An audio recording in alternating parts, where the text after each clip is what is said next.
सलीम साहब को कैंसर था और इनकी औलाद इन्हें लावारिस कहकर अस्पताल छोड़कर चली गई।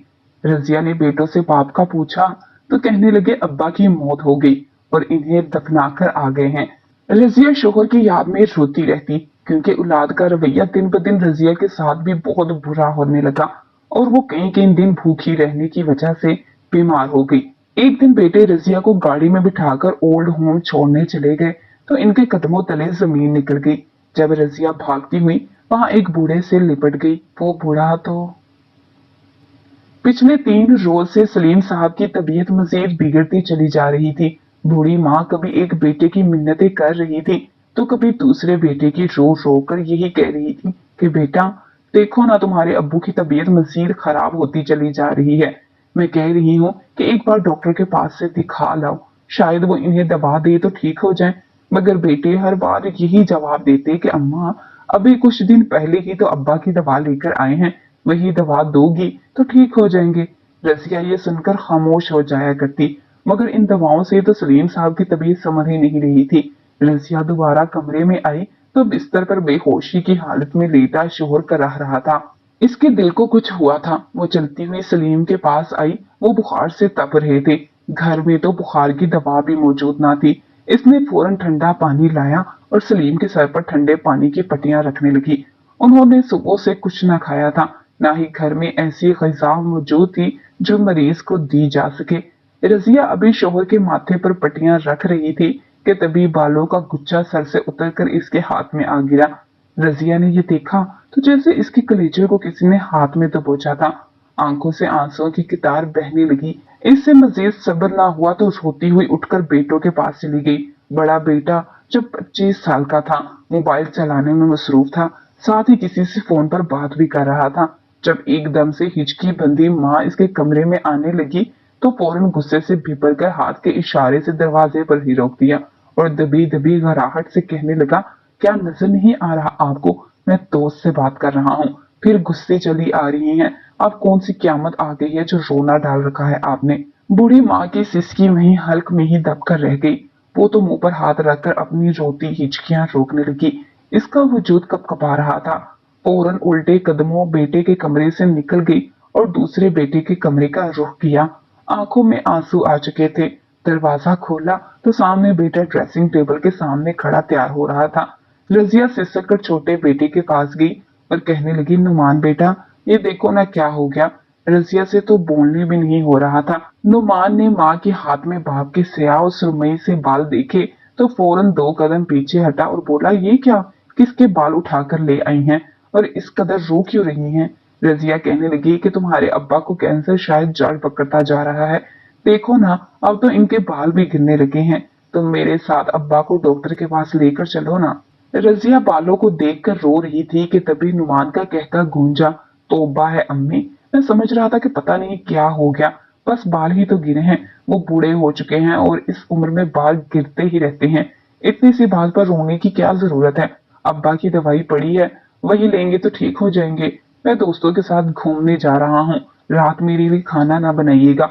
नुमान इतना कहकर जल्दी में घर से निकल गया जबकि रजिया बुड़बुड़ाती हुई रह गई। पिछले 2 माह से सलीम साहब कैंसर में मुब्तला थे। सारी जिंदगी मेहनत करके सलीम साहब ने अपना कारोबार खड़ा किया था। इनके 2 ही बेटे थे और वो अपने बेटों से बेहद मोहब्बत करते थे। उन्होंने ये सब कुछ अपने बेटों के लिए ही कमाया था ताकि मुस्तकबिल में इन्हें किसी भी किस्म की परेशानी का सामना न करना पड़े। आज वो कारोबार इनके दोनों बेटे ही साथ साथ संभाल रहे थे और वो कैंसर का शिकार होकर बिस्तर पर जा लगे थे। उन्होंने अपने बेटों की हर ख्वाहिश पूरी की थी, बेलूस मोहब्बत की थी। मगर जब दोनों बूढ़े माँ बाप अपने बच्चों के मोहताज हुए थे तो उन्होंने इन पर ध्यान देना ही छोड़ दिया था। वो अपनी जिंदगियों में मसरूफ हो चुके थे। सलीम साहब की तबीयत दिन ब दिन बिगड़ती चली जा रही थी। वहीं रजिया की आंखों में मोतिया था। इसे कुछ भी साफ नजर न आता था। वो घर के सभी कामों में मसरूफ रहा करती थी। सास शोहर की देखभाल करना और बच्चों के लिए इनके मनपसंद खाना बनाना भी इसकी ड्यूटी में शामिल था। घर में सारा सौदा सिर्फ खत्म हो चुका था और बेटे तो अक्सर बाहर से ही खाना खाकर आया करते थे। राशन खत्म था, अनाज का एक दाना भी घर में मौजूद नहीं था। रजिया ने पहले बड़े बेटे को फोन किया और फिर छोटे को, मगर किसी ने भी कॉल ना उठाई। यूं ही मगरिब का वक्त आ गया मगर अभी तक घर में राशन नहीं आया था। एक बार जब इसने बड़े बेटे को कॉल की तो वो दोस्तों के साथ बैठा था। रजिया झिड़क कर कहने लगी कि तुम्हें घर की फिक्र है या नहीं? तुम्हारे माँ बाप सुबह से भूखे बैठे हैं और तुम लोग दोस्तों के साथ घूमने फिरने में लगे हो। क्या तुम लोगों को जरा भी एहसास नहीं? तभी फोन में बड़े बेटे की आवाज के बाद एक निस्वानी आवाज गूंजी थी जो इंतहाई गुस्सील लहजे में बड़े बेटे से कह रही थी कि कौन है कॉल पर समीर, किससे बात कर रहे हो? मैंने तुम्हें कितनी दफा कहा है कि जब मैं तुम्हारे साथ हूँ तो सिर्फ मुझसे बात किया करो, फिर जो भी कॉल आए तो नहीं उठाओगे, चाहे फिर तुम्हारे माँ बाप का फोन ही क्यों ना हो। बड़े बेटे ने माँ की बात का कोई जवाब ना दिया, उल्टा वो मीठे बोल बोलकर कहने लगा, अच्छा मेरी जान, मैं अभी फोन रख देता हूँ, मेरा वक्त मेरी जिंदगी पर सिर्फ तुम्हारा ही तो हक है। इतना कहकर कॉल काट चुका था, जबकि बूढ़ी माँ ये सुनकर सुन रह गई। शोहर की तबीयत भूखे रहने की वजह से मजीद खराब होती चली जा रही थी। सलीम साहब खुद ही हिम्मत करके उठे और कहने लगे कि लाओ मुझे पैसे दो, मैं खुद ही धीरे धीरे जाकर सामान ले आता हूँ। मगर रजिया ने फौरन मना कर दिया और शोहर को बिठा दिया। वो खुद दरवाजा खोलकर गली में आई तो एक लड़का खड़ा था। वो इसके पास गई और मिन्नत समाजत करते हुए कहने लगी कि बेटा, मेरा शोहर सुबह से भूखा है, मुझे सौदा ला दो, बाकी जो पैसे बचे इसके थोड़े फल भी ले आना। इस रोज वो लड़का इन्हें राशन लाकर दे गया। रात के 12 बजे दोनों बेटे घर वापस आए तो सलीम साहब ने इन्हें अपने कमरे में बुलवाया। बड़े बेटे से गैर जिम्मेदाराना रवैये की वजह पूछी तो कहने लगा, मैं कारोबार संभालता हूँ, फिर दोस्तों के साथ होता हूँ, आप नुमान से कह देते वही जाकर सौदा ले आता। जबकि नुमान तो फौरन बात काट कर बोला, मैं इस घर का छोटा बेटा हूँ, मुझे भी भाई की तरह अपनी जिंदगी जीने का पूरा हक है, ये जिम्मेदारियां बड़े भाई की हैं, मेरी नहीं। दोनों बेटों के अल्फाज सुनकर बेचारी माँ को तो चुप सी लग चुकी थी। सलीम साहब कहने लगे, बेटो क्या तुम्हें हम दो बूढ़े बोझ लगने लगे हैं? काश तुम जान सकते हैं, हम सीना चीर कर दिल निकाल कर दिखा सकते कि हमारे दिल में तुम लोगों के लिए कितनी मोहब्बत है। तुम लोगों को पाल पोस कर बड़ा किया, मगर आज तुम लोगों से 2 दिन भी हमारी जिम्मेदारी ना उठाई गई। जानते हो, हमारी शादी के 20 साल बाद खुदा की करम नवाजी हुई और मुझे और तुम्हारी माँ को तुम दोनों से नवाजा गया। 20 साल का वक्त जानते हो बेटा? 20 साल हम औलाद के लिए यानी तुम दोनों के लिए तड़पते रहे। हमने घर में बिल्लियां पाल रखी थी जिन्हें औलाद की तरह प्यार करते। शायद खुदा को हमारी यही कोई नेकी पसंद आ गई और इसने हमारी झोली भर दी। तुम जानते हो, जब 3 साल के थे एक रोज बिल्ली के बच्चे को तुमने हाथों में दबोच लिया। वो बेचारा चंद घंटों पहले ही दुनिया में आया था तो तुम्हारी सख्ती से मर गया। बच्चे की माँ ने जब ये देखा तो वो तुम पर झपट पड़ी थी। तुम्हारी आंख पर वो निशान दरअसल इसी बिल्ली के पंजे का निशान है, मगर हमने तुम्हारा दफा किया और बिल्ली को गुस्से से मारकर घर से निकाल दिया। इसके साथ 3 बच्चे और भी थे। कई सालों की मोहब्बत पल में तुम्हारी खातिर खाक हो गई। अगले रोज वो बिल्ली और इसके तीनों बच्चे मुझे मरे हुए गली में मिले थे। तुम लोगों की खातिर हमने बरसों की उनसियत खत्म कर दी और तुम लोग आज हमारी जिम्मेदारी नहीं उठा सकते। बाप के मुंह से इतनी बड़ी तकरीर सुनकर दोनों बच्चे काफी बोर होने लगे थे। बड़े बेटे ने तो फौरन जेब से हैंड फ्री निकालकर कानों में लगा लिए, जबकि दूसरा बेटा कभी एक पांव फर्श पर मारता तो कभी दूसरा। यूं करके वो अपने वालिदैन का मजाक उड़ा रहे थे। सलीम साहब ने जब अपनी बेइज्जती देखी तो खामोश हो गए और सर झटक कर बोले कि जाओ जाकर अपने कमरे में अपनी जिंदगी एंजॉय करो, मुझे और मेरी बीवी को अकेला छोड़ दो, हम अपनी जिम्मेदारी खुद ही उठा लेंगे। सलीम साहब की तबीयत मजीद बिगड़ती चली जा रही थी, जबकि दोनों बेटे कुछ भी बोले बगैर अपने अपने कमरों में चले गए। रात का वक्त था जब सलीम साहब की तबीयत मजीद बिगड़ने लगी। रजिया ने जब शोहर की तबीयत बिगड़ती हुई देखी तो बेटे के कमरों पर दस्तक देने लगी। पहले बड़े बेटे के कमरे के बाहर गई और फिर छोटे के, इन्हें जगाने लगी और बोली कि जागो, तुम्हारे अबू की तबीयत बहुत खराब हो गई है, इन्हें डॉक्टर के पास लेकर जाना है। दोनों बेटे जाग रहे थे मगर इसके बावजूद उलझन का शिकार हो गए। कोई भी कमरे से बाहर ना आया। जब माँ के रोने की आवाज सुनी तो मजबूरन कमरे से बाहर आंखें मसलते हुए निकले और बाप को किसी बोझ की तरह उठाकर गाड़ी में डाला और ले जाने लगे। न जाने दोनों बेटों के दिमाग में क्या चल रहा था। रजिया ने कहा कि मैं भी साथ जाऊंगी, मगर उन्होंने रजिया को ले जाने से इनकार कर दिया और कहने लगे, हम दोनों अब्बा के साथ मौजूद हैं, आपकी भला क्या जरूरत है, हम आपको वहां कहां पर संभालते फिरेंगे। रात को तो वैसे भी आंखें नजर कमजोर हो जाया करती है। वो चले गए तो रजिया कुरान मजीद खोलकर तिलावत करने लगी और अपने शोहर के लिए दुआएं करने लगी। दोनों बेटे सलीम साहब को अपने साथ ले गए। अस्पताल के दरवाजे पर पहुंचे तो दोनों ने एक दूसरे का चेहरा देखा। फिर अब्बा को गाड़ी से उतारा और अस्पताल के अंदर ले गए। जब रिसेप्शन पर नर्स ने इनसे मरीज के बारे में पूछा तो इंतहाई शफाक दिली का मुजाहिरा करते हुए बेटों ने कहा कि हम नहीं जानते, ये कोई लावारिस था जो हमें सड़क पर पड़ा मिला, हम इसे उठाकर यहाँ ले आए, इससे हमारा कोई रिश्ता नहीं। नर्स ने जब ये सुना तो इसी के मुताबिक ही फाइल बनाने लगी और दोनों बेटे एक दूसरे को देखकर हंसते हुए मुस्कुराते हुए गाड़ी में आकर बैठ गए। बूढ़े बाप को तो खबर भी ना थी कि इसके बेटों ने इसके साथ क्या किया है। बूढ़ा बाप अस्पताल में पड़ा रहा और दोनों बेटे अपनी गाड़ी में बैठकर यूं ही सड़कों पर घूमते रहे। वो रात अपने घर नहीं आए थे, जबकि रजिया घर में बैठी सारी रात बेचैनी का शिकार रही, रोती तड़पती रही।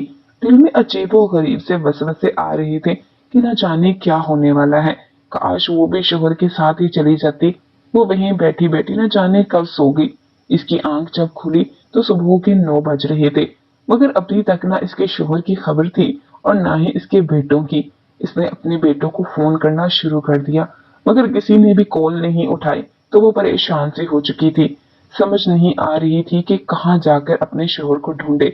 वो एक बार फिर बेटों को रोते हुए कॉल कर रही थी। जब दरवाजे पर दस्तक हुई, इसके बेटे वापस आ चुके थे। वो भागकर बेटों के पास गई और अपने शोहर को ढूंढने लगी। बोली कि तुम्हारे अब्बा किधर हैं? वो ठीक है ना? डॉक्टर ने क्या कहा? दोनों बेटे सर झुकाए खामोशी से माँ का चेहरा देख रहे थे और फिर कहने लगे कि अब्बा की वफात हो चुकी है। रजिया ने ये सुना तो कपकपाते हुए जमीन पर गिर गई और रोते हुए कहने लगी कि ये क्या कह रहे हो तुम? कहाँ है तुम्हारे अब्बा? मुझे क्यों ना कुछ बताया? इनकी तबीयत इतनी भी खराब ना थी कि वो मुझे ही छोड़कर चले जाते। मगर दोनों बेटे भी ढोंग रचाकर रोने लगे और कहने लगे कि डॉक्टर ने जो है इनका चेकअप करना शुरू किया तो वो वफात पा चुके थे। इनके जिस्म से खून निकलने लगा था, इसलिए डॉक्टर ने कहा कि फौरन ही इनको दफना दिया जाए, क्योंकि लाश घर ले जाने के काबिल भी नहीं है, इसलिए हमें मजबूरन इन्हें दफना कर आना पड़ा। रजिया ने जब बेटों के मुंह से ये सुना तो बेहोश हो गई। जब भी होश आता तो रोती और एक ही बात कहती कि मुझे मेरे शोहर का आखिरी दीदार तो करने देते।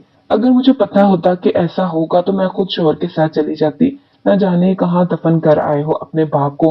वो तो अपनी माँ को बाप की कब्र पर भी ना लेकर गए थे। कहने लगे रास्ता बहुत दूर है, वो कब्रिस्तान यहाँ से बेहद दूर है। अब तो हमें रास्ता भी याद नहीं। अब आपने वहां जाकर करना क्या है? अब्बा ने मरना था, सो मर गया। अब बेहतर है घर में कुरान पाक पढ़कर इन्हें बख्श दे। रजिया बेटों की बात सुनकर खामोश हो जाया करती। इसे तो ये भी यकीन नहीं आ रहा था कि इसका शोहर मर चुका है। वो पागल सी हो चुकी थी, यूं ही बुड़बुड़ाती रहती। वो सारा दिन शोहर की याद में रोती रहती। एक रोज बेटे घर आए तो घर में खाना नहीं बना था। वो आकर पूछने लगे कि खाना कहाँ है? क्या आपको पता नहीं था कि हम थके हारे घर आते हैं? माँ ने ये सुना तो कराहते हुए कहने लगी मेरी तबीयत खराब थी, इसलिए खाना नहीं बना सकी। बेटे वहीं से बुड़बुड़ाने लगे और माँ को बुरा भला कहने लगे वैसे तो बड़ी बातें करती थी कि मेरे बेटे मेरी जान है, इनके बगैर मैं रह नहीं सकती, और अब हमारे लिए खाना भी नहीं बना सकती। बाप तो मर गया, अब क्या हमें भूख से मारोगी? इतना कहकर वो दोनों वहां से चले गए। दोनों बेटों ने बाहर से पिज्जा ऑर्डर करके मंगवा कर खा लिया, मगर माँ के लिए कोई भी चीज न लाए, ये जानते हुए भी कि माँ भूखी है। उन्होंने माँ के लिए कोई भी खाना न लाया। दोनों बेटे सारा दिन घर से बाहर रहते, रात को घर आते और फिर सुबह घर से चले जाया करते। रसिया सारा सारा दिन घर में बैठी रहती, इसे तो अपनी परवाह थी ही नहीं। और अब बेटे भी ऐसा करने लगे थे। भूखा रह रहकर रसिया की तबीयत खराब होती चली जा रही थी। वो बीमार रहने लगी थी। हर वक्त बुखार से इसका वजूद तपता रहता था। वो खांसती रहती, आंखों की नजर भी अब काफी कम होती जा रही थी। एक रोज इसने खाना बनाया तो नमक की जगह चीनी डाल दी। जब बेटे खाना खाने बैठे तो मीठा खाना देखकर वो माँ को डांटने लगे। सारा खाना वहीं उंडेल दिया और माँ की बहुत बेइज्जती की। बूढ़ी माँ रोने लगी और कहने लगी तुम लोग मेरी आंखों का ऑपरेशन करवा दो, मुझे कुछ भी नजर नहीं आता, या फिर तुम दोनों शादी कर लो ताकि तुम लोगों की बीवियां तुम लोगों की जिम्मेदारी उठा सके और मुझे भी सुकून हो। इसका बड़ा बेटा तो वैसे भी एक लड़की को पसंद करता था। इसने चंद रोज बाद इस लड़की से शादी कर ली और लड़की ब्याह कर घर ले आया। घर आते ही जब इसने सामने बैठी बूढ़ी रजिया को देखा तो गुस्से से बुड़बुड़ाने लगी और कहने लगी ये क्या बात हुई? मैंने तुमसे पहले ही कहा था कि मुझे अपने ससुराल में कोई भी रिश्तेदार नहीं चाहिए। मैं किसी भी तरह तुम्हारी माँ की खिदमतें करने में वक्त जाया नहीं कर सकती। मैंने अपनी जिंदगी इंजॉय करनी है, ना कि इस बूढ़ी की खिदमतें। जब बड़े बेटे ने ये सुना तो बीवी से कहने लगा, तुम परेशान क्यों होती हो, मैं जल्द ही इनका भी बंदोबस्त कर लूंगा, तुम फिक्र मत करो। इतना कहकर वो दोनों कमरे में चले गए, जबकि रजिया इस सदमे से अपने बेटों को देखती रह गई। ये वही बेटे थे जो इसे अपनी जान से भी बढ़कर अजीज थे।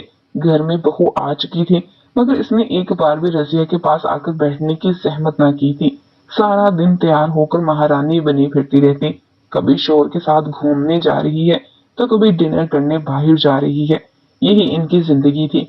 रजिया ने तो मुकम्मल चुप साध ली थी, खामोशी से घर के कोने में बैठी रहती। उठकर अगर हिम्मत होती तो पानी के 2 घूंट भर लेती, वरना यूं ही भूखी प्यासी एक तरफ बैठी रहती। बेटों को तो माँ के खाने पीने की और दवा की बिल्कुल भी परवाह न थी। कहीं कहीं रोज इसे खाने को ना दिया जाता। इसकी सेहत दिन ब दिन मजीद बिगड़ती चली जा रही थी। कभी कभार जो घर में बहू खाना बनाती और प्लेटों में बच जाता तो वही खाकर ये अपना पेट भर लिया करती। एक रोज पड़ोस की खातून उनके घर आई तो घर में रजिया की बहू मौजूद थी और टीवी देख रही थी, जबकि बूढ़ी रजिया घर के एक कोने में जमीन पर बैठी हुई कराह कर बहू को आवाज देते हुए पानी मांग रही थी। पड़ोसन ने जब रजिया का ये हाल देखा तो फौरन इसके पास आई और इसकी बहू को डांटने लगी कि कैसी लड़की हो तुम, तुम्हारी सास इस कदर बीमार है, भूखी प्यासी है, मगर तुम्हें तो परवाह ही नहीं। इसने जब पड़ोस की औरत की मुदाखलत देखी तो फौरन भिपर कर कहने लगी, तू होती कौन है मुझे समझाने वाली, यहाँ आई ही क्यों हो, दफा हो जाओ घर और दोबारा मेरे घर में कदम रखने की कोशिश मत करना। मेरी जिम्मेदारी नहीं है ये बुढ़िया, ना ही मेरे हकूक में सास की खिदमत शामिल है। मैंने अपने शोहर को पहले बता रखा था कि मैं किसी भी किस्म के बुढ़े बुढ़ियों का ख्याल नहीं रखने वाली। ये जिए या मरे इससे मेरा कोई सरोकार नहीं। इस कदर बदतमीजी देख कर और धक्के खाकर वो पड़ोसन वहां से चली आई, जबकि रजिया वहीं बैठी रोती रह गई। शाम को जब इसका शोहर घर आया तो वो रो रो कर अन्ना का मसला बनाते हुए कहने लगी कि अब तो तुम्हारी माँ पड़ोस की औरतों को भी भड़काने लगी है। वो घर आकर मेरी बेइज्जती करती हैं। अगर यूं ही चलता रहा तो मैं यहाँ नहीं रह सकती। बेटा तो वैसे भी बीवी का मुरीद हो चुका था। फौरन कहने लगा कि तुम्हें यहाँ से कहीं भी जाने की जरूरत नहीं, ये घर तुम्हारा है। रही बात माँ की तो मुझे अच्छा नहीं रही बात माँ की तो मुझे नहीं लगता कि अब इन्हें मजीद इस घर में रहना चाहिए। बिला वजह ही घर में रहकर अजीब फसाद बर्पा करती रहती हैं। इसी रोज बेटे ने माँ को गाड़ी में बिठाया। माँ कहने लगी, क्या मुझे डॉक्टर के पास लेकर जा रहे हो? तो बेटे कुछ ना बोले, सारे रास्ते माँ कर रहती रही। इन्हें एक बार भी माँ पर तरस न आया। वो माँ को लिए हुए ओल्ड होम आ गए। उन्होंने माँ को गाड़ी से उतारा। माँ की नजर तो काफी कमजोर हो गई थी। वो माँ को लिए अंदर आए। माँ ने जब इस जगह को देखा तो फौरन इनसे कहने लगी, बेटा ये कौन सी जगह है? यहाँ तो मुझे कोई अस्पताल दिखाई ही नहीं दे रहा। बड़ा बेटा फौरन हकारत से कहने लगा, अम्मा ये कोई अस्पताल नहीं बल्कि ओल्ड होम है। यहाँ पर तुम जैसे बहुत सारे बूढ़े रहते हैं और अपनी जिंदगी के आखिरी दिन काट रहे हैं। हम मजीद तुम्हारा बोझ नहीं उठा सकते, इसलिए तुम यहीं रहोगी। इतना कहकर उन्होंने माँ के हाथ छोड़ दिए। रजिया ने बेटों के मुंह से ये सुना तो सदमा से इनकी आंखें पथरा गई। वो एक ही जगह हैरत का पुतला बनकर खड़ी रह गई कि तभी देखते ही देखते इसके होंठों पर मुस्कुराहट फैल गई। इसकी आंखों से आंसू छलक पड़े। बेटे हैरत से माँ को देख रहे थे कि माँ आखिर हंस क्यों रही है।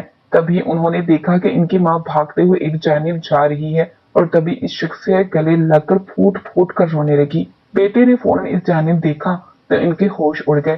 चंद कदम दूर इनका बाप खड़ा था। बाप को सही सलामत देकर वो दोनों बौखला गए। सलीम ने सारी हकीकत रजिया को बता दी। वहीं जब रजिया ने ये सारा खेल सुना तो बेटों को थप्पड़ मारकर गालियां देने लगी। सलीम रोते हुए कहने लगा कि कैंसर के मुफ्त अस्पताल में मेरा इलाज तो हो गया, मगर सोचा कि शायद बेटे मेरे बाद अपनी माँ का तो बोझ उठा लेंगे, मगर मुझे कहाँ खबर थी कि माँ बाप दोनों के लिए इस कदर मैल रखते हैं। बेटे सबके सामने शर्मिंदा हो चुके थे, वहीं से वापस लौट गए। मगर चंद रोज बाद इन्हें कोर्ट की तरफ से नोटिस मिला कि ये घर खाली किया जाए। इसके मालिक सलीम साहब हैं। सारा कारोबार और घर सलीम साहब की मलकियत थी। बेटों के तो होश उड़े थे। दौड़े दौड़े माँ बाप के पास आए और माफिया मांगने लगे, मगर सलीम ने इन्हें धुतकार दिया। कहने लगा, अब पता चला जब वालिदैन का साया सर से उठे तो क्या महसूस होता है। मैं ये जायदाद किसी राह चलते को दे दूंगा। मगर तुम लोगों को ने बादशाह सलीम साहब ने वसीयत भी की कि हम दोनों की वफात के बाद हमारी जायदाद खैरात कर दी जाए, जबकि बेटे तो सर पकड़कर दर्द दर्द रुलने के लिए रह गए।